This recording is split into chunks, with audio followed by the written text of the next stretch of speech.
Hi అందరికీ ముందుగా సుబ్రహ్మణ్య స్వామి షష్ఠి శుభాకాంక్షలండి. మా చిన్నప్పుడు షష్ఠి అంటే భలే ఉండేదండి. బోల్డ్ అంత జాతర. మేమైతే చిన్నప్పుడే తెల్లవారుజామునే లెగిసి కొండుగుదురులో సుబ్రహ్మణ్య స్వామి గుడి ఉంటుంది. మా ఇంటికి అయితే 3 కిలోమీటర్లండి. ఆ గుడికి తెల్లవారుజామునే 3ంటికి లేచి మొత్తం మా వీధంతా కూడా నడిచే వెళ్ళే వాళ్ళము. భలే ఉండేది. 3కి వెళ్ళి అక్కడ స్నానం చేసి గోదావరిలో అప్పుడు గుడిలో దర్శనం చేసుకుని అక్కడ జరిగే జాతర అయితే ఉంటుంది. బుడగలు, తేగలు, ఖర్జూరాలు, జీళ్ళు అన్నీ భలే ఉంటాయి కదా. మీరు కూడా ఇలాంటిది ఎక్స్పీరియన్స్ చేశారా? అంటే ఇంటికి వచ్చి మంచి వెజ్ భోజనము రకరకాలు తినేవాళ్ళం. మేమైతే బంగాళదుంప కర్రీ, సాంబారు తప్పకుండా చేసేవారు. ఆ రోజు మాకు హాలిడే కూడాను.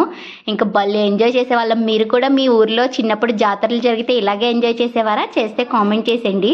నాకైతే భలే ఇష్టం సుబ్రహ్మణ్య స్వామి షష్ఠి అంటే. భలే కొనుక్కునే వాళ్ళం. గాజులు, తిలకాలు, బుడగలు భలే ఉంటుంది కదా.